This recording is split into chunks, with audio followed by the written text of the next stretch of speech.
Buena gente, bueno, el día de hoy vinimos a hacer un shoot con Ama, que es una youtuber que hace vlogs, además es diseñadora y es cantante y otro montón de cosas. Ahorita vamos a hacer una entrevista que va a quedar en el blog en inglés y ella me citó acá en el Museum Full Film and Fashion Kino Arsenal. Asesiné el nombre del pobre museo. Está muy lindo aquí, vea. ¡Pum! Súper lindo como la arquitectura. Están como reconstruyendo lastimosamente. Pero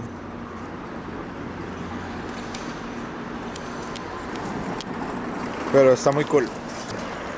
Ya, y dice que se va a atrasar un poquito. Yo, como siempre, llegué a tiempo. Llegué justo a tiempo. De hecho, agarré tren. Ya estaba agarrando tren. Hoy agarré tren, pero había que agarrar un bus después del tren. Entonces me limité a agarrar el tren nada más y no agarré el bus y caminé la media hora que era lo restante y llegué casi que a las 10:30, que fue cuando ella me citó. Y pues bueno, aquí estamos haciendo fotitos de acá. A veces las muestro. Está muy bonito el lugar, como les digo, lastimosamente están como reconstruyendo y eso se caga un poquito como en la estética del lugar, pero bueno, pues nada, hay que trabajar con lo que hay y está muy bonito. Entonces probablemente primero nos vamos a tomar un café con ella y si hay suficiente tiempo vamos a hacer bastantes cosas con ella, como primero es como un photoshoot, luego como reels y posteriormente tal vez les entrevistemos, que eso sí es como lo que más me interesa a mí, para mostrarles a ustedes y para conocerla. Entonces ese es el plan. Chao.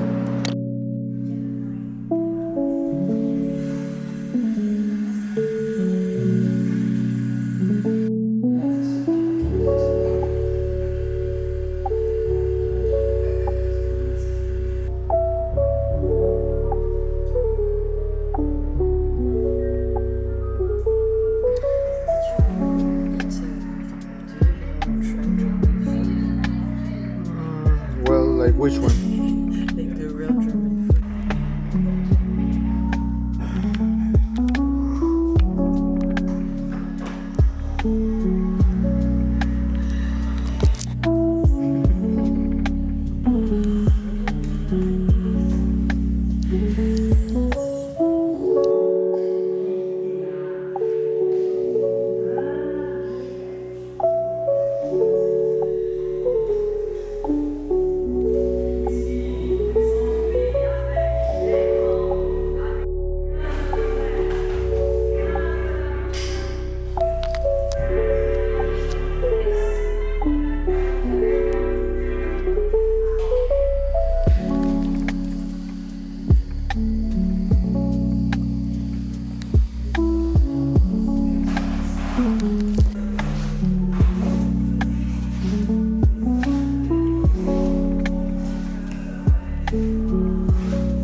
All right, hello. Hi.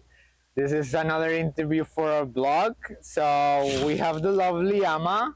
Hi. You can introduce yourself, maybe what you do, where you live. Yes. Okay, so hi, nice to meet you. My name is Ama. I'm a Frenchie. I live in Berlin since 3 years, and I'm a multidisciplinary artist. So I do like videos on YouTube of what are people wearing in Berlin. I also do these cute bags, like metal bags. For this one, voila. You can Yeah, purchase it on my website because I have a sustainable brand called Amaluma Studio where I do these bags, other things also, and upcycling workshops. And I'm also a singer, project manager. I do charity events for multidisciplinary. She's a fashion icon. Like 5 people in where we were walking, everyone was telling her that her look is amazing, and I do agree.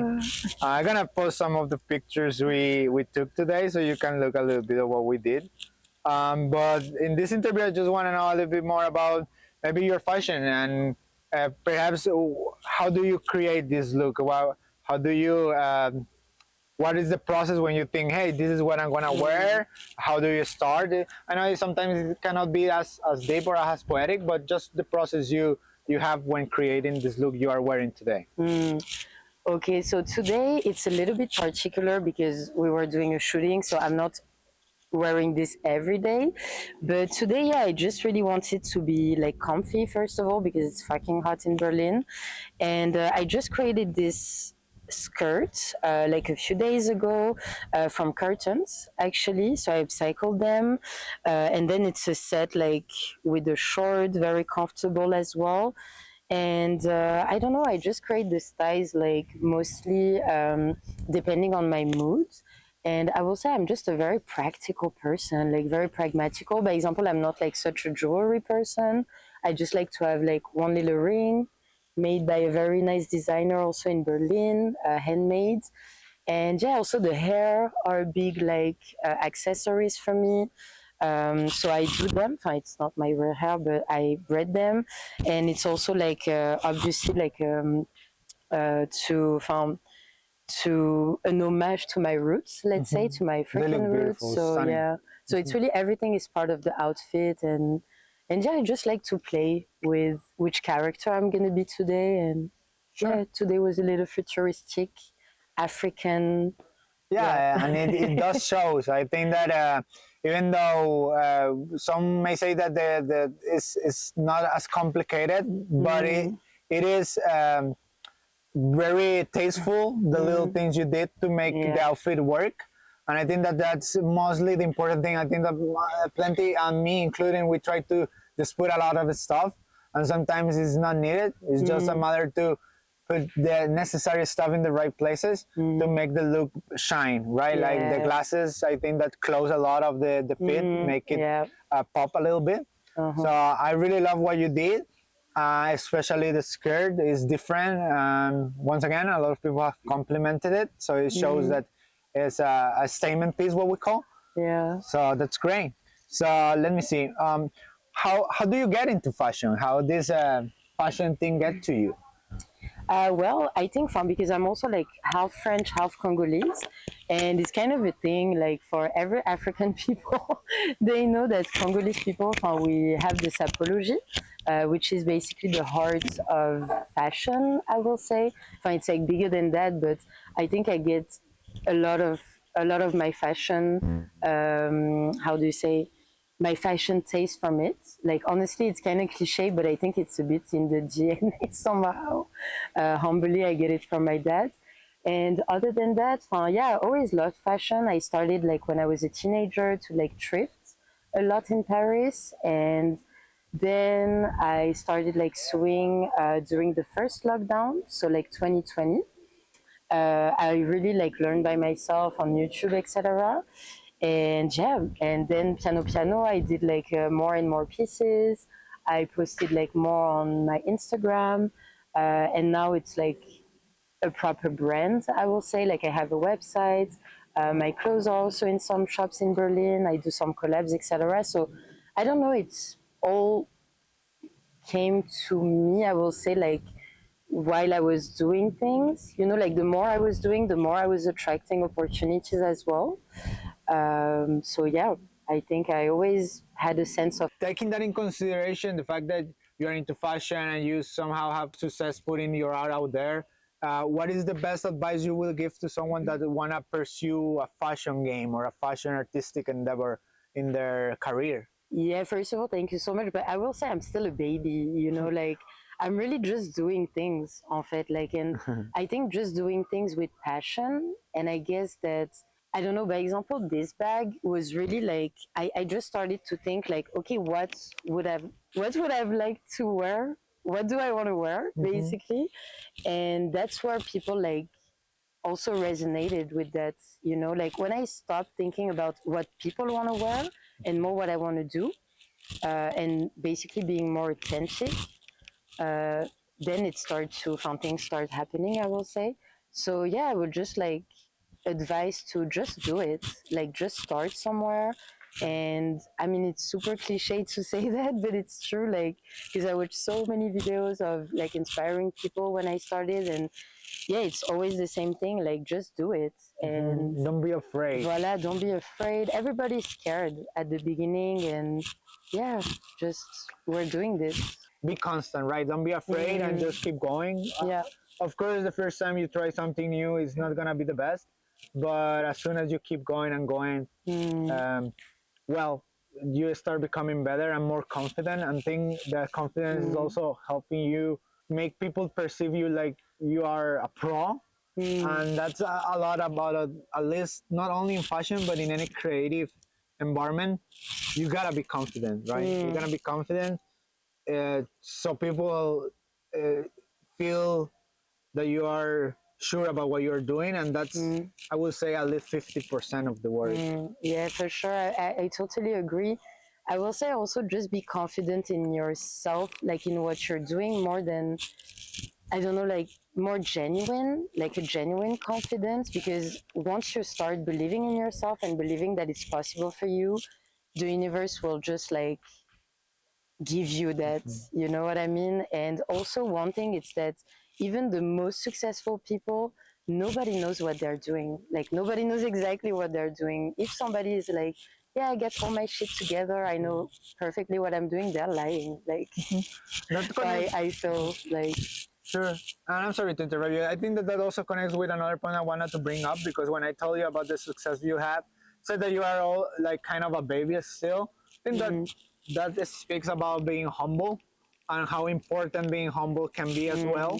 Because one of the mantras or one of the big things I have about myself is that, well, the perfect guy or the perfect artist will never be better. You always need to have room for improvement. So in that way, you can always be better, and also you can look at have a better perspective of other people's work, because I feel that it is also important to take in consideration that everyone is learning, and that it is important to be humble, right? Because if not, I don't know, your art is not gonna be as authentic. exactly. So let's see, what else do I have here? By any chance, you have any flea market or vintage store? I know this is not an endorsement, but like anything you can recommend us here in Berlin, where to Yeah. get rat clothes, cool stuff. Yeah, well, I didn't do all the flea markets in Berlin, but like recently, my favorite is really the one in Mehringdamm. It's like, I don't remember the name, but it's like a little Platz just behind the food market. I think you just type like flea market Mehringdamm. It's a neighborhood in Kreuzberg, and I loved it because it's smaller than like more known ones, and it's also like way less crowded. And I feel it's like more like old people or just like locals who want to sell their stuff, so it's really really cheap. And also people are just super friendly, so it's really nice, and the neighborhood is super nice as well. Otherwise, also I really like the one in Lichtenberg, Schöneberg, so all neighborhoods. And otherwise, like we went also earlier, like it's small shops. En fait, it's really between the flea market and I will say the antique shop. And you have so many things, like it's super nice, mostly for jewels.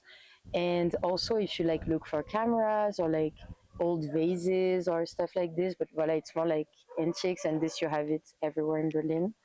But yeah, other than that, I don't really do like second-hand shops, en fait. Oh yeah. well, thank you so much for your input. This is, you know, just trying to help the next guy who is the next girl, the next guy who is trying to thrift or look for valuable pieces here in Berlin. I Yeah. think that is a, well, I don't have much experience traveling. This is my first time traveling, but compared to Costa Rica, the prices are amazing, and the quality is way better than what we find in Latin America. Okay. So I feel that it is a really good spot to enjoy thrifting and enjoy finding vintage clothes Yeah. and accessories.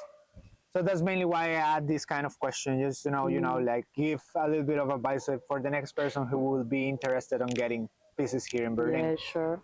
Another question I have for you is this doesn't have to be a piece you have already on you, but what you would say is an staple piece, something that you see often wearing every day, something that you say, always wear this. This is my favorite piece. It's gonna be a little like self promotion, but like honestly, my bags. I'm Your bag? sorry, but Don't like worry. this bag, because basically from it's like you have different sizes, and the big one I wear it like literally every day. And this is almost like problematic because I have other bags as well, but since I started this bag I have a hard time wearing other pieces. And that's totally fine. And it's yours, so yeah. you made it. You have a deeper connection with it as well. So. Also, and anyway, from this bag or other bags, it's just I can't go out without a bag, you know. Like I really admire, but I also don't understand these people who can go just with their phone and their wallet. Like I have so many things in mind, so that's why I will say yeah, bag in general. Well, my bag today is this. It's your your vest. vest. Yeah. So yeah, well, your bag is beautiful. I feel that it's definitely different. We don't see that kind of, it kind of looks like a flower. So I Yeah. see it. Once again, it is beautiful, but also I think that it helps the fact that you made it. Everything you made with your hands, you have a deeper connection with it. So I Yeah. totally understand what you mean by that. And on that same point, what you would say is a piece that you want to have but you don't currently have. Maybe you don't have the money. Maybe you haven't find it. Something that you are desperately looking for, but you haven't Yeah. find it. But I will say, because I'm not such a jewelry girl, but I really appreciate like good jewel pieces, from jewelry pieces, and usually they're more expensive and they cost a bit. So yeah, that's an investment I could see myself doing, or shoes as well. Like, by example, I'm like super craving like tabbies. Tabbies? But it's also like actually it comes from Japan, so it's not only Margiela, but I mean the Margiela ones are really nice. But yeah, I'm really craving tabbies, or also like I don't remember the name of the brand, but also like a Japanese brand who is doing kind of like Balenciaga style, but like very. We were talking about it earlier, like very big shoes, like a bit Chunky ones. playful, yeah, but also with like the how do you say, the bottom of the shoes is it looks like kind of bubbles, you know, like plastic bubbles. I was looking for a New Balance 9060. That's Yeah. the ones that have like two bubbles in the bottom. Yeah, So I totally feel you. I'm looking for that kind of aesthetic Yeah. too. I think that as a fashion enthusiast myself, I don't know if I'm speaking for you, but we are always like kind of chasing a little bit of the trends. That is a trendy thing right now, like the big shoes, the chunky shoes, the sport Yeah. shoes. So I completely, we are in the same spot. I was desperately looking for those New Balances, and I think that we can agree into the chunky aesthetic as well. yeah. Let's see. I have another common question I've been doing about this stress item, like this hat I have. What do you think about this stress item? People who wear them, or people to go more in deep with the question, like not only the aesthetic of the stress item, but also the market about, I don't know. For instance, Balenciaga does a lot of these damaged pieces with tear up stuff and maybe stains of like coffee stains and this all sorts of stuff. What are your opinion on of everything about it? Yeah, I know what you mean, because, by example, also it's a big aesthetic in Berlin. And actually, I did a collab with a shop, Home Full of Clothes, shout out. And I upcycled, by example, diesel pieces for them. And it's true that there were a big demand on this kind of pieces, like ripped or like with straps or like holes and stuff like that.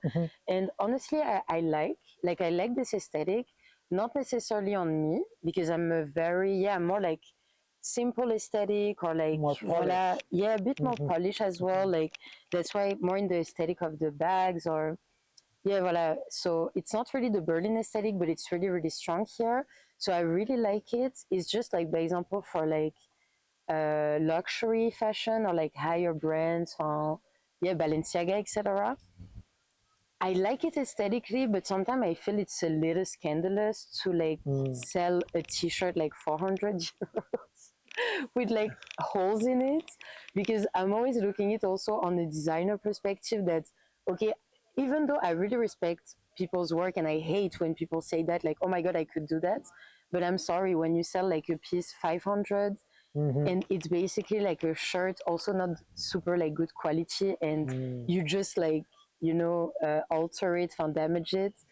I found it, yeah, a little, in this case, it can be like a trend, a bit ridiculous trend and also not super sustainable.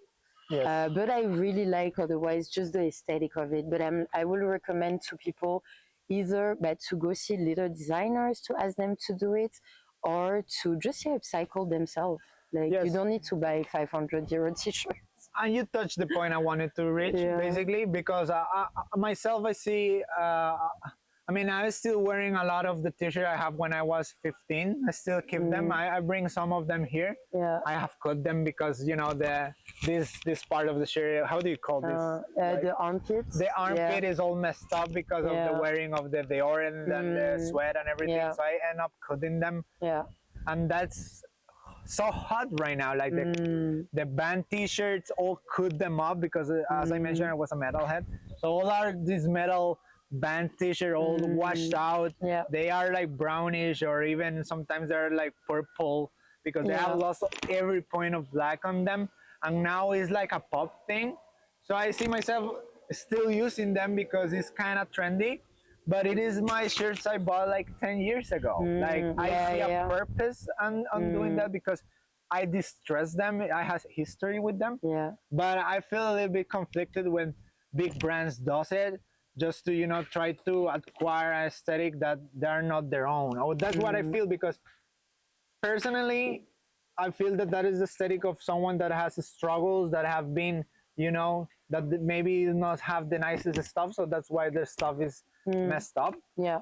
So I wouldn't be able to touch like the whys or everything, like in the political aspect of it.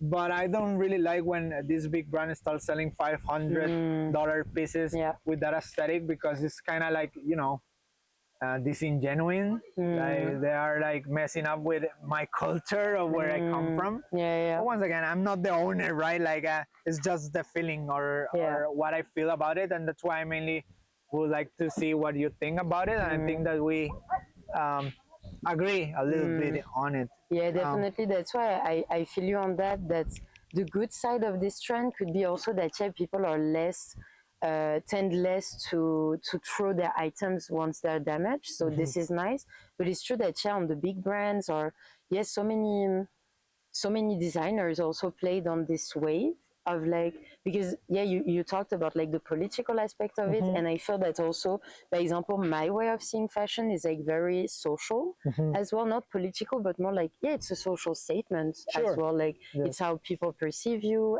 etc., and how you want the world to perceive you as well. So for example, I'm not super comfortable also with like big brands trying to imitate from people with less resources, Exactly. and then make it something inaccessible for these people they inspire themselves from. This is the same with the work class aesthetic, right? Like the big boots and things with a lot of pockets. That I'm an example of it. I love the work aesthetic. I'm actually wearing a vest and like cargo pants, and I love the tech. But I think that some people I mean, I'm working here. I'm bringing a camera and microphones. I feel that I fulfill some kind of the purpose of it, but I feel that sometimes it's just for fashion. And once again, it's not that it is invalid, but it kind of kills the purpose of it, right? Like at the end, once again, I'm not an expert. I'm just trying to expose my point of view and your point of view, so we can both have a conversation about it. I'm not saying it is right or wrong, right? Definitely, it's like your own point of view, for sure. Let's see. What do you think that is something that you will make to your outfit to make it better, if you feel so?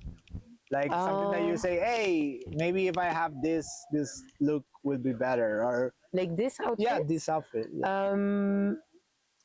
I don't know. Maybe I will change the shoes because I have some Crocs. I see. Because it's really hot. Maybe I don't know. I will have wear different shoes. I'm not sure which ones, and more jewels. More like jewels. more jewelry. I'm trying to get jewels. Like some necklaces, but really I don't know. I feel good naked without it. You know what I mean? I'm like, Sure. Like earrings is okay, but I don't like to have too many things on my fingers or like. But I aesthetically it will look good. Quoi. Well, this is something I kind of adopt from you, and not only you, but I think that it is a good practice in this kind of interviews or blogs. I want to top it up or finish the interview with something beautiful, something positive. So, what I like to ask is perhaps you can give us a piece of motivation, like a motivational piece, something that keeps you awake, something that makes you feel alive. What keeps you keep moving in this such a crazy world? And Yeah. well, you can just go ahead about it. Like, what do you Yeah. think? Well, I will say like my mantra is really like being nice is cool. Like I even got it tattooed on my skin because I really feel fine. It's more than just a funny phrase. It's really genre, just be kind to each other and like I swear like you can make somebody else's day and even without being dramatic, but yeah, just a smile can save a life, you know. I don't know, maybe somebody is having a really, really bad day and yeah, like mostly in those dark times, I think we really need to, just spread love. And so being nice is cool. I really like this phrase because it's free and doesn't cost anything. And yeah, Great. be nice. Be nice. Treat people nicely. Yeah. Great. Fantastic. Hey, thank you so much for everything, Ama. You have Yeah, been thank super you. kind and nice, just as you said. Yeah. So I truly appreciate it. And well, that's it for the interview. Thank Bye. you.